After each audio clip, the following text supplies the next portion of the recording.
a little bit over 3 months, about 3 months in. You have just today, I think you closed another $35,000 one, but you're at 191,000 in revenue off of what we've sent. And that's not even including the referrals from that you're getting off that. That's the number one reason I wanted to have this call, is because you're so good at getting referrals. How much on top of that 190,000 do you think you've made in like an additional referrals?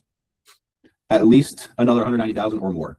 Anthony, if you want to just tell a little bit about yourself, kind of what you do. Yeah, man. Started my exterior company going on 2-ish years now. I've been in the industry for about 8. Always have been insurance based. Knew that the industry is kind of changing up a little bit, so I wanted to try to connect with somebody who could pull in some more inbound leads for us to be able to close. Because closing is not really the problem. It was just getting the influx of some inbound leads for a newer company, which I think newer people struggle with without breaking the bank. And so I tried, me and Tristan talked about this when I was nervous to onboard with him, because I experienced another Facebook ad guru months prior who kind of screwed me over more or less. So I committed to Tristan for numerous reasons. And, you know, as stated, the first month was kind of, okay, we're just kind of learning the ins and outs of this. And then, dude, month 2 rolled around, and I think you booked my calendar with 20 appointments that month. And we closed a handful of them. You know, some are really good, clean leads. Some are kind of like race to the bottom type of deal. So not everything's going to be perfect, but dude, the quality and the ones that are good are really freaking good. And then a big thing for me, man, is just trying to make as much money off each lead as possible. More so with the referrals. I hound the neighbors when we're doing work several times. I mean, I try to pull email lists, phone number lists. I try to call the neighbors, text the neighbors, knock on their door, send them letters, anything to just kind of say, hey, my name's Anthony. Here's my company. Here's what we do. Do you need any work done? And that's what turned, you know, one job, I think my cost for that lead was like $40. We were running an ad that was working really well. And I generated not only off that $15,000 roof replacement, but $75,000 in other revenue, just off, what was it, 1, 2, 3, 3 neighbors by doing a siding, a roof, and gutter work for those 3 people. Yeah, you're with the referrals for sure. Yeah. That is, we're a little bit over 3 months, about 3 months in. You have just today, I think you closed another $35,000 one, but you're at 191,000 in revenue off of what we've sent, and that's not even including the referrals from that you're getting off that. That's the number one reason I wanted to have this call, is because you're so good at getting the referrals. How much on top of that 190,000 do you think you've made in like an additional referrals? At least another 190,000 or more in revenue. Nice. Yeah, that's awesome, man. With what you're doing, I know when you came in, you kind of, you know, as you said, you were feeling a little bit burnt by working with people before. What would you say is the main difference between what we're doing and what you had experienced in the past? Man, the biggest thing is probably just communication. Like you text me at least once a week, even if it's just like, hey man, this ad's not doing well, we're gonna try something different. Like you're at least letting me know what's going on. And what do I say more often than not? My phone's ringing, I'm sorry. More often than not, I text you and I say, hey, I trust you, man. All good. You know, even if we have a week where you're only, it's funny, as you do all this, one of your leads is calling me for my rehash text this morning. Where was I? I trust you. Even if there's weeks, man, where there's 1 or 2 appointments on the calendar, I never get to a point where I'm frustrated, because for some reason, man, you always pull through, and the next week there's 4 or 5, or over the next 2 weeks there's several. There's always something for me to go do based off of your stuff, on top of what I'm generating for myself within the company too. Right. And when you came in, I guess what were you dealing with? What had you looking for another lead provider? Especially after being burned, right? I'm sure were in a situation where you kind of had to do it. I'm sure you didn't necessarily want to. Like a lot of people, especially if they've had a bad experience, it's kind of just like, well, I know I need somebody who I can trust. I just don't know who I can trust. And there's a lot of, I guess, bad apples out there, people who don't know what they're doing. So for you specifically, I guess, when you were kind of in that discovery phase, what really stood out to you? What situation were you in? And how did that end up changing, like getting you onto our system?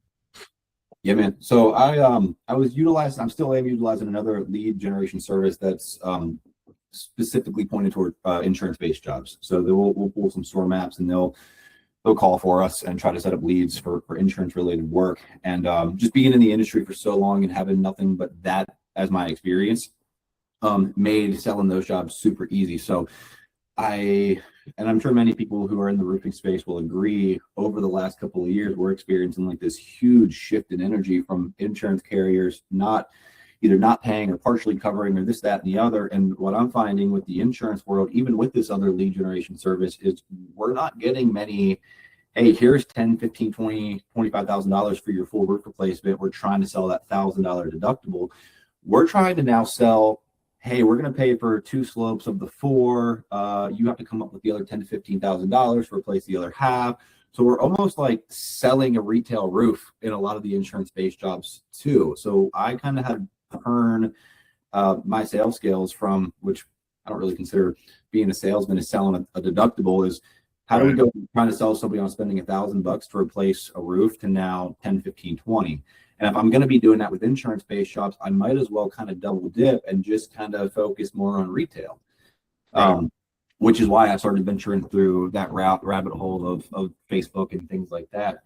Got burned by the first guy, but there were a lot of things that he did much differently than you, and all of those things were bad, right? I think one of the things that we connected on from the start was, you were like, man, I've done this. Like, I was a salesman. I know the game. I know good leads versus bad leads. I'm not going to send you stuff. And that's another thing I really appreciate, man, is you texted me, I think last week prior, and we're like, hey man, we had 10 leads come in, but we ended up disqualifying every single one of them.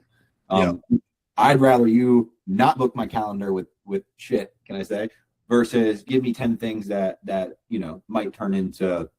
might possibly turn into something, but probably won't, right? I don't want to waste my time. I just had a baby. He's little guy's 3 months old. And the more time I can spend at home now with him and mama, I appreciate, rather than running around ragged, running, things that aren't qualified. So I think that's you being in the space prior was a big factor, me signing up with you, and then just communication from start to finish has kept me with you. Nice. Thanks, man. Yeah. Appreciate that. Yeah, everybody when they get on the initial call, they want leads. And I'm like, well, I can send you leads. That's no problem. Like, we had 11 in there. One, we were like, okay, this is quality. We're going to send this one over. Mm-hmm. Obviously, though, that's what you want, right? You want actual sellable deals. If you sign up with somebody and they're just sending you names and numbers, or kind of like Angie's Home Advisor, how they do it, or a pay per lead person, where it's not serious, I mean, you end up kind of just wasting time. So yeah, we definitely try to avoid that.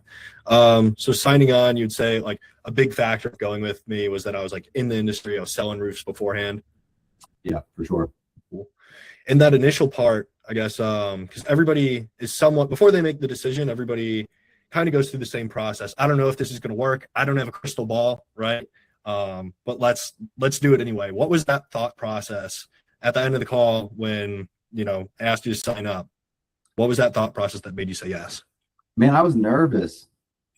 I think I was a lot less nervous than I originally was before hopping on the call, because of the options you had in terms of how we could handle going about this. Like, I don't recall. It's been a couple of months, and I've done so much since. So I don't remember the options, but I know that the plan that I signed up with for you works really well for me and you, right? Yep. You don't produce for me, I don't have to pay you.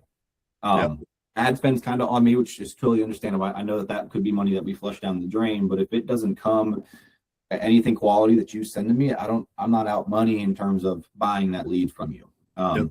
Versus setting myself up on one of the other plans where it was kind of like guaranteed I had to pay.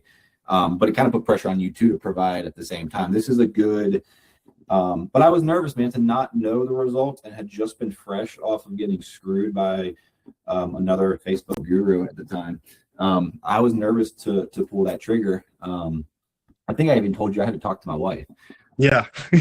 So I hate when I get this answer from people, but I think I got to go talk to my wife.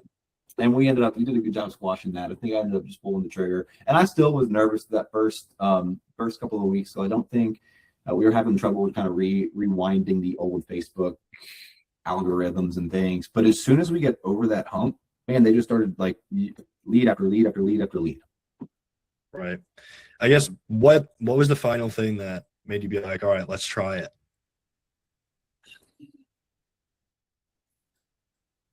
Yeah, I think the same thing we're doing now. I think I talked to somebody that you were working for. I can't remember. Yeah, I think I might have sent you a few of these videos. I think just off testimonials, man, hearing from somebody else who it actually worked for was beneficial. And the other thing was, I think you gave me a couple pointers too on how to be a better salesman. You were like, you said send a video when you get the leads, send a video to people, and I still do that to this day. I felt so stupid, dude. I still have the videos. The first lead you got me, I recorded probably 12 to 15 30-second clips of me saying, hey, my name is Anthony, and I was looking at it like I look stupid, I sound stupid, I'm not sending this, until I got to a point where I was comfortable doing it, and now it's just easy, right? Yeah. And that was something that I wanted to mention. Your first deal that was related to us actually didn't come from one of our leads. It was like your second day signing up, and I got the text from you with that. What was that? If you want to outline kind of what went on there.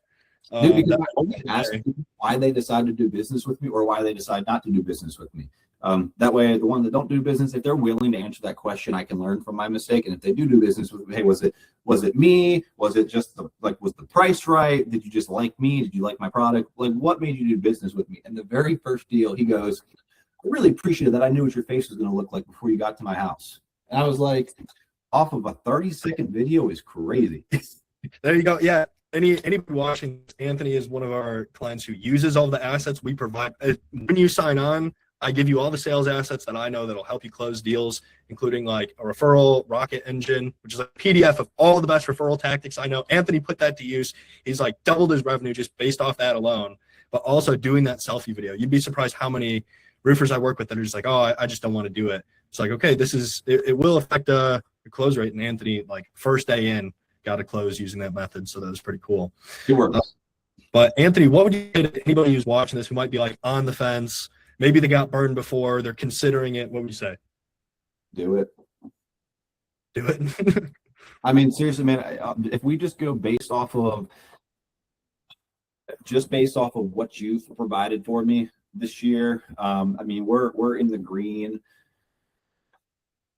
6 figures in 6 months, or no, 3 months, 4 months, 3 or 4 months. We're in the green about 6 figures, literally just off the lead, not even including the referrals. And the referrals are practically my cost per lead on those is free. Yep. Yeah. So do it, honestly, and utilize the stuff, right? Because if we're clearing $250,000 in just leads from you, and then clearing another $250,000 in referrals based off those leads, I mean, do the math. Anybody who knows their company knows their margins. You do the math on what that cost per lead plus the ROI on that will be. And if you know your numbers, you know that it makes complete sense to just do it. Sometimes I get scared when I look at my ads manager. I'm like, oh, fuck, I've spent tens of thousands of dollars on ad spend so far. But it's like, then I look at my profit margins, and then I look at my profit losses, and I'm like, oh, but I've made 10 times over that. So just do it. All right, sweet. Yeah, sounds good. Thank you, Anthony. Appreciate you taking the time to hop on with me. I know you got deals to close, but cool. Yeah, man. She just I told you during that phone call, she called me and then followed up just now. I got the alert that she signed the contract. That is nice. 29 or something. Literally, as we're on the phone. Nice, man. That's awesome. Sweet. We'll have to tally that in.